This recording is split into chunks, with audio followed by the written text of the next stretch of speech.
6절에서 11절까지입니다. 요한계시록 4장 6절에서 11절까지입니다. 요한계시록 4장 6절에서 11절까지 말씀을 다 읽고 말씀을 증거하겠습니다. 4장 6절에서 11절까지. 보좌 앞에 수정과 같은 유리바다가 있고 보좌 가운데 보좌 주위에 네 생물이 있는데 앞뒤에 눈들이 가득하더라. 그 첫째 생물은 사자 같고 둘째 생물은 송아지 같고 셋째 생물은 얼굴이 사람 같고 그 넷째 생물은 날아가는 독수리 같은데 그 네 생물은 각각 6 날개를 가졌고 그 안과 주위에는 눈들이 가득하더라.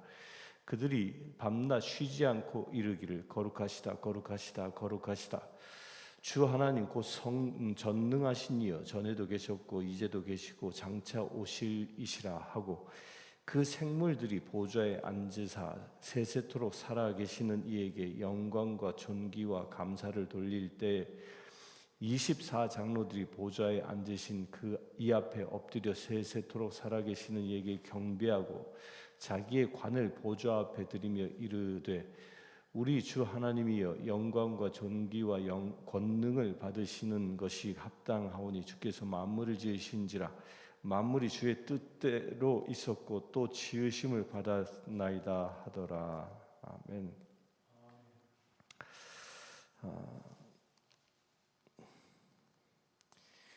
이 계시록 4장의 말씀은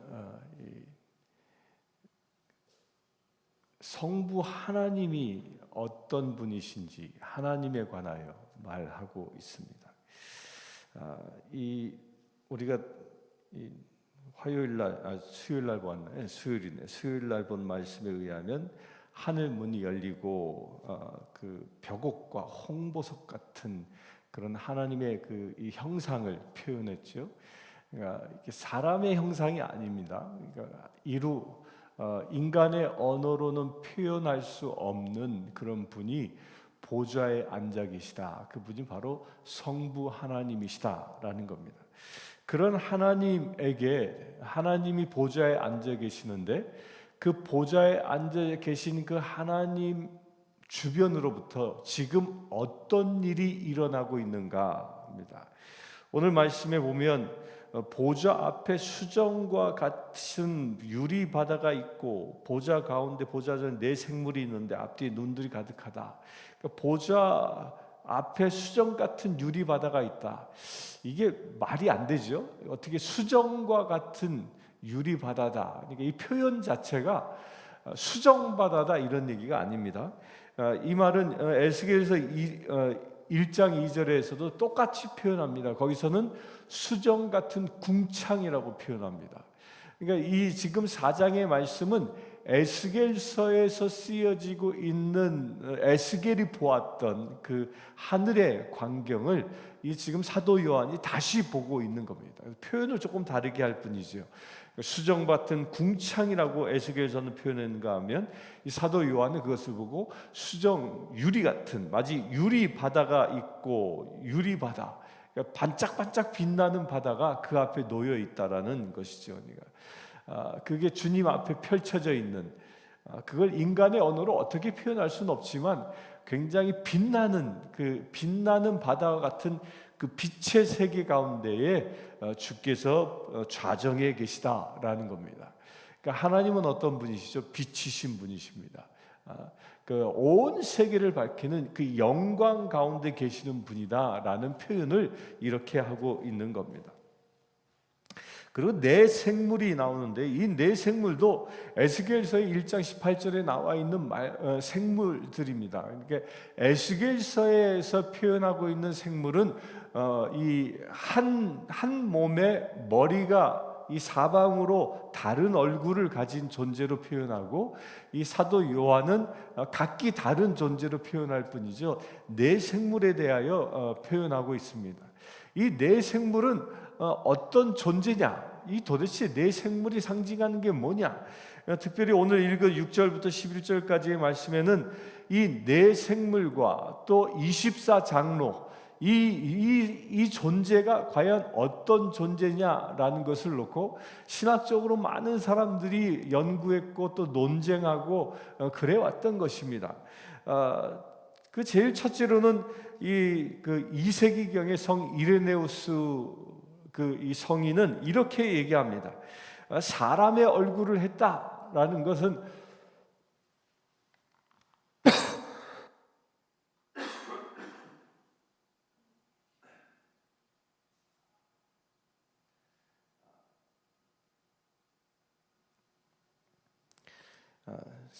이레니우스는 사람의 얼굴을 한 것은 이 마태복음을 상징하는 것이다. 또 뭐 독수리를 한 것은 마가복음을 상징하는 것이다. 송아지를 상징하는 것은 누가복음을 상징하는 거다. 사자는 요한복음을 상징하는 것이다. 이렇게 이레니우스 성인은 이야기했고, 또 그 이후에도 많은 사람들이 이것이 무엇을 상징하는 것이냐라는 것을 놓고 많이 이야기를 나눴습니다. 그러나 분명한 것은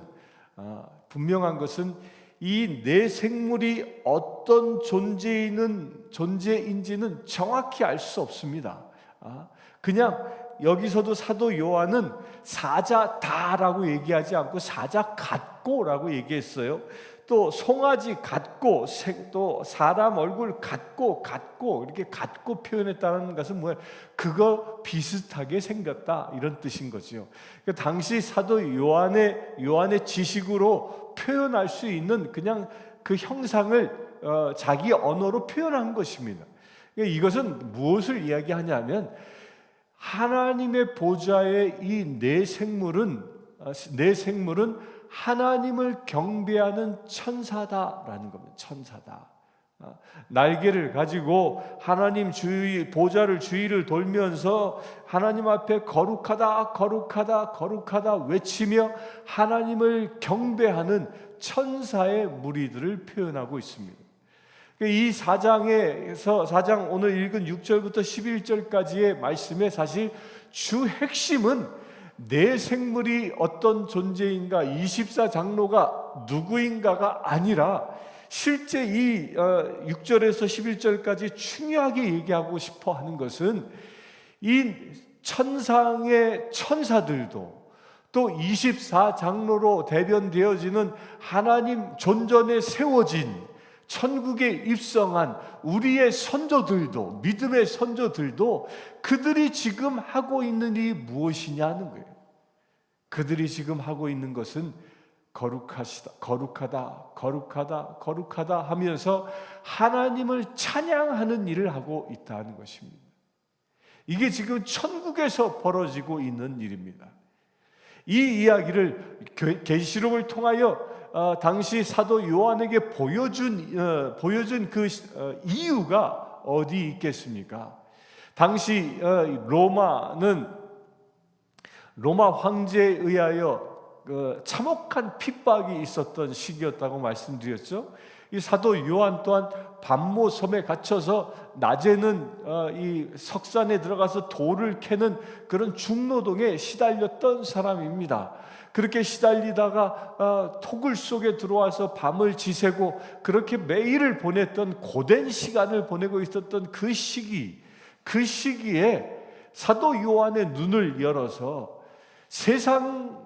세상의 왕, 곧 로마의 황제는 보좌에 앉아서 로마 세계를 다스리며 자기가 마치 세상을 다스리는 최고의 통치자로 또한 그 통치자를 넘어서 자기가 신이다라고 선포하고 있지만 정작 참된 하나님은 저 보좌 수정과 같은 유리바다와 같은 그 영광 가운데 그 빛나는 곳에서 그 보좌에 앉아 계신 그분이 참 하나님이시다. 그분께 예배하는 것이 우리 신앙인들의 최고의 가치이다. 천국에서 일어나고 있는 것은 예배 그 자체이다 라고 선언하는 것입니다. 이것은 지금 현대를 살아가고 있는, 또한 2000년 전 로마 시대를 살아가고 있었던 그 핍박받는 신자들에게 주는 메시지가 무엇입니까? 아무리 힘들고 어렵다 할지라도 그 고난 가운데 우리가 해야 할 단 하나, 가장 중요한 삶의 목적 하나가 무엇이냐? 그것이 바로 예배라는 것입니다. 천상은 주일날만 예배하는 것이 아니라 24시간 쉬지 않고 예배하는 것처럼, 우리가 이 세상을 살아가면서 세상의 핍박과 고난 가운데 살아간다 할지라도 우리의 삶 자체가 하나님을 예배하는 삶이 되어야 한다는 것입니다. 우리의 삶이 그렇게 될 수 있게 되길 바랍니다.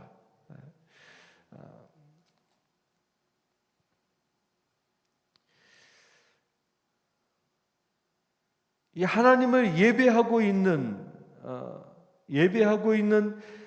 이 내 생물들도 하나님 주변에서 어떻게 한다고 했어요? 그 안과 주위에는 눈이 가득한 존재라. 눈이 가득하다 그럽니다. 그게 날개에 붙어 있는 것인지 무엇인지는 정확히 알지 못합니다.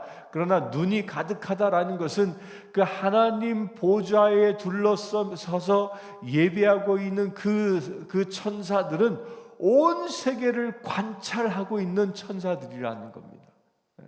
온 세계를 바라보면서 온 세계 사람들과 더불어 하나님을 예배하기를 원하는 그런 존재라는 것입니다.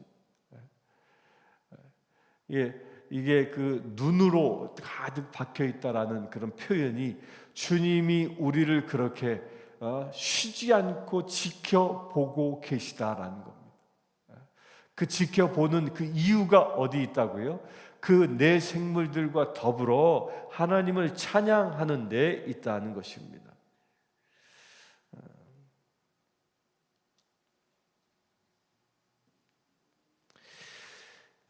또한 이 내 생물들은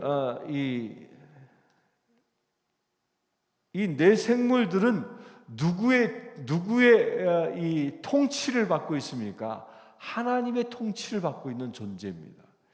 이 내 생물이 실제로 이 생물이라고 표현되어지지만 실제는 영적인 존재인 것이죠. 그러니까 하나님의 통치를 받고 있는 그런 영적인 존재, 그는 또한 자기 마음대로 살아가는 자가 아니라 하나님의 명령에 의하여 살아가는 그런 내생물, 그 내생물은 하나님의 명령에 의하여 세상을 바라보고 또한 자기 스스로 하나님 앞에 예배하는 자 되어져 있다는 것입니다. 이게 내생물이 하는 일입니다. 또한 여기서 말하고 있는 또한 24장로들을 보면 이렇게 얘기합니다. 24장로들이 보좌에 앉으신 이 앞에 엎드려 세세에 살아계신 이에게 경배하고 자기의 관을 보좌 앞에 드리며 이르되라고 얘기하고 있는데요. 이 24장로에 관하여 4절에는 또 이렇게 우리가 얘기한 걸 보았죠. 보좌에 둘러 24보좌에 있고 그 보좌들 위에 24장로들이 흰 옷을 입고 머리에 금관을 쓰고 앉았더라 라고 얘기합니다. 그러니까 24장로는 지금 어떤 자리에 있냐면 흰옷 그 보좌에 앉아 있습니다. 또한 그들은 흰 옷을 입고 있고 머리에 금관을 쓰고 있다고 합니다. 이 말은요, 그 계시록에서 7개 교회에 관하여 말씀하실 때에 이긴 자에게 주어지는 보상이 있었죠. 그 이기는 자에게 주시는 보상을 보면 라오디게아에 보면 3장 27절에 보면 내가 내 보좌에 함께 앉게 하여 주기를 이라고. 그러니까 보좌에 이기는 자, 세상의 핍박과 고난과 환난으로부터 이기는 자에게 어디에 앉게 하신다고? 보좌에 앉게 하신다 했습니다. 그 보좌에 앉은 자의 증거가 바로 24장로인 것이죠. 또한 흰옷을 입은 자라고 얘기하고 있는 데가 어디죠? 사대교회를 보면 사대교회는 5절에 보면 이기는 자는 이와 같이 흰옷을 입을 것이요 라고 얘기하고 있습니다. 흰옷 입은 자라고 분명히 얘기합니다. 또한 빌라델피아 교회는 이기는 자에게는 성전의 기둥이 되게 한다라고 얘기하면서 또 저기 뭐죠?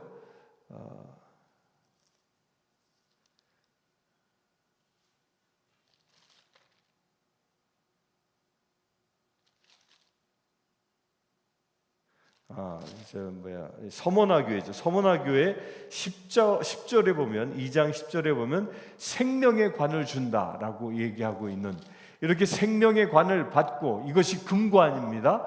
금관을 받고 흰옷을 입고 또한 이 보좌에 앉는 영광을 차지한 그 24장로를 표현한 것은 무엇을 얘기합니까? 이 7개 교회에게 약속하신 것처럼 이기는 자 되어진다면 하나님의 성전에 들어가 그 보좌 가운데 머물며 흰옷을 입은 백성 되어져 그 생명의 면류관을 얻는 자 되어진다라고 얘기합니다. 여기서 말하고 있는 24장로는 전통적으로는 두 부류를 얘기합니다. 이스라엘의 구약에는 12지파를 이야기하고 신약에 또한 12제자를 이야기합니다. 그래서 그 구약의 12지파와 신약의 12제자를 합해서 24이라는 숫자를 맞추었다라고 신학자들은 얘기합니다. 그런데 그 숫자가 중요한 게 아니라요, 여기서 24장로로 표현되어지는 존재는 누구냐면 이기는 자라는 거예요. 이기는 자. 우리가 세상에서 신앙 가운데 승리하며 살아가는 사람들이 앉을 곳이 어디냐? 보좌라는 거예요. 24장로와 더불어 함께 앉는 보좌라는 것입니다. 그래서 저는 이 표현이 하늘의 표현을 이렇게 하고 있는데 성도에 관하여 표현하고 있는 것을 계시록에서는요 장로라고 얘기합니다. 예수님 하나님의 보좌 가장 가까이에 있는 사람을 장로라고 표현합니다. 장로라고. 여기서는 그 보좌 가까이에 있는 사람들을 사도라고 표현하지도 않습니다. 선지자라고 표현하지도 않습니다. 아주 훌륭했던 제사장이라고 표현하지도 않습니다. 구약의 그 수많은 하나님의 엘리야, 엘리사, 수많은 선지자들이 있지 않습니까? 모세도 있고요.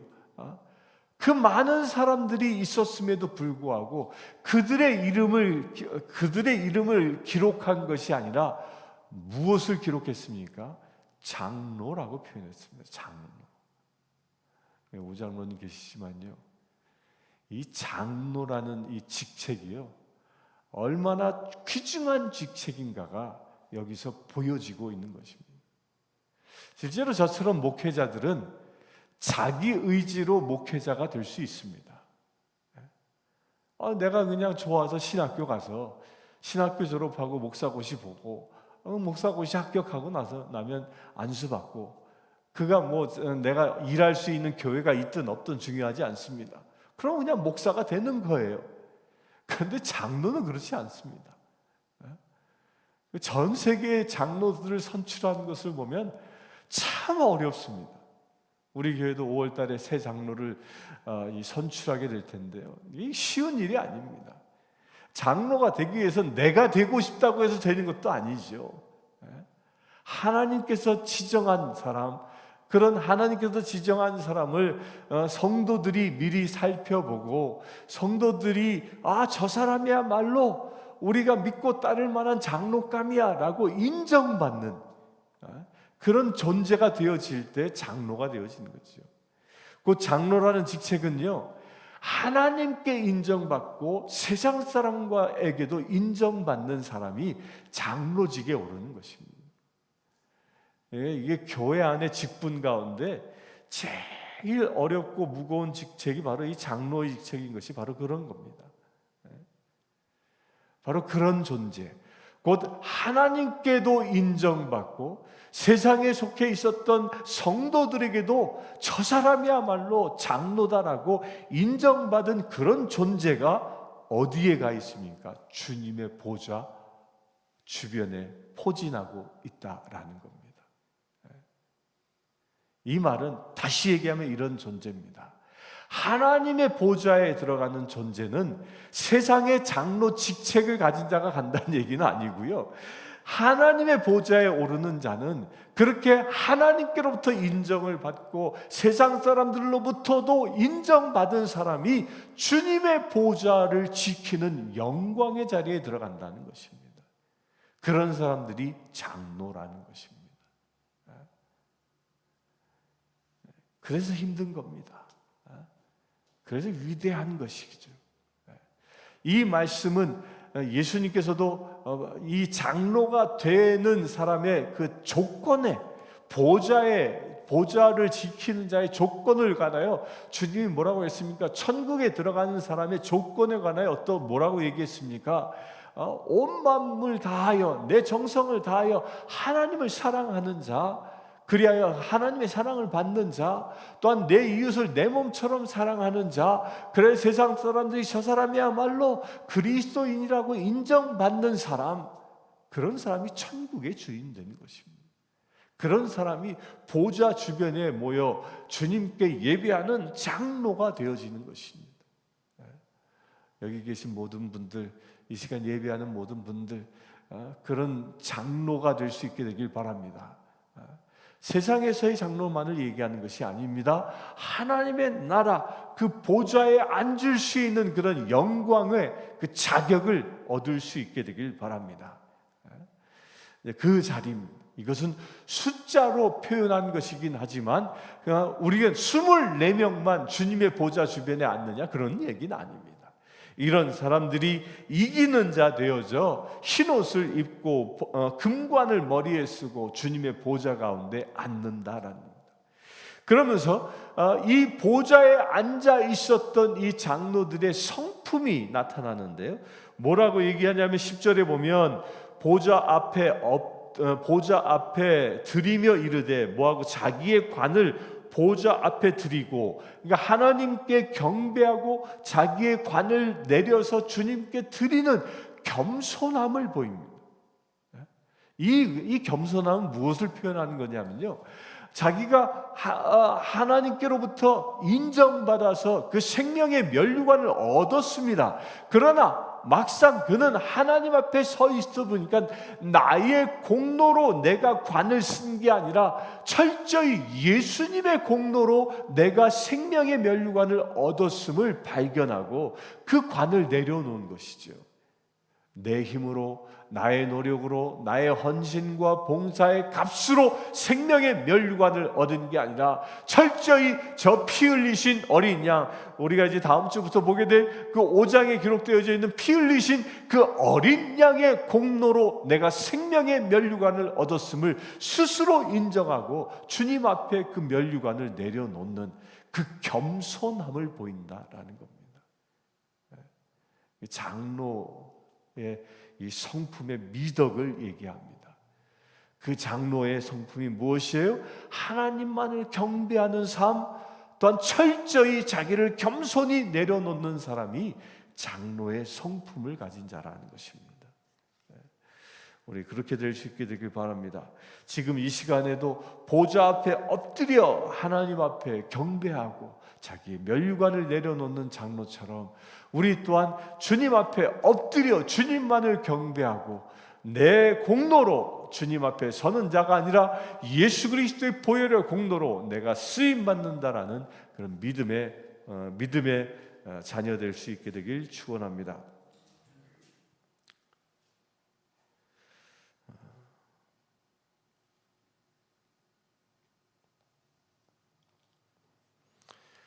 그러면서 장로들은 이렇게 고백합니다. 우리 주 하나님이여, 영광과 존귀와 권능을 받으신 것이 합당하오니 주께서 만물을 지으신지라 만물이 주의 뜻대로 있고 또 지으심을 받았나이다. 만물을 지으신 자가 하나님이시고 그 만물은 주님의 뜻대로 있고 뜻대로 지금도 통치되고 있다라는 대선언입니다. 로마 황제가 세상을 통치하는 것이 아니라는 거예요. 지금 우리로 얘기하면 세상 권력이 우리를 다스리는 것이 아니라는 것입니다. 또한 지금 세상은 자본주의 사회입니다. 이 자본주의 사회 가운데에서 돈이 나를 지배한다라고 사람들이, 돈이 없으면 우리가 살 수 없다라고 사람들은 생각합니다. 그러나 이 24 장로들은 대선언합니다. 세상의 물질이, 세상의 권력이 나를 다스리고 있는 것이 아니라 만물을 지으시고 주님의 뜻대로 지금도 다스리고 계신 그 하나님이 나를 창조하셨고 나를 다스리신다라는 겁니다. 이런 하나님의 영광을 오늘 또한 경험할 수 있게 되길 바랍니다. 24 장로처럼 겸손하게 주님 앞에 엎드려 주님만 경배하며 24 장로처럼 나를 다스리시는 분은 오직 하나님이심을 고백할 수 있는 믿음의 체 되기를 주의 이름으로 축원합니다. 이제 함께 잠시 기도하겠습니다. 주 아버지 하나님, 하늘의 영광을 봅니다. 사도 요한이 하늘 문이 열려 보좌에 계신 하나님을 보았고 또한 그곳에서 일어나고 있는 예배의 현장을 목격했습니다. 우리 또한 날마다 예배하는 삶을 살기를 원합니다.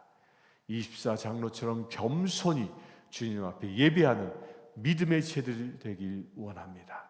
우리 삶이 예배의 삶이 되게 하시고 오직 천국을 경험할 수 있는 놀라운 삶이 날마다 이루어지게 하여 주시옵소서. 우리 주 예수 그리스도의 이름으로 기도드리옵나이다. 아멘. 이 시간 382장 찬양하시면서 준비하신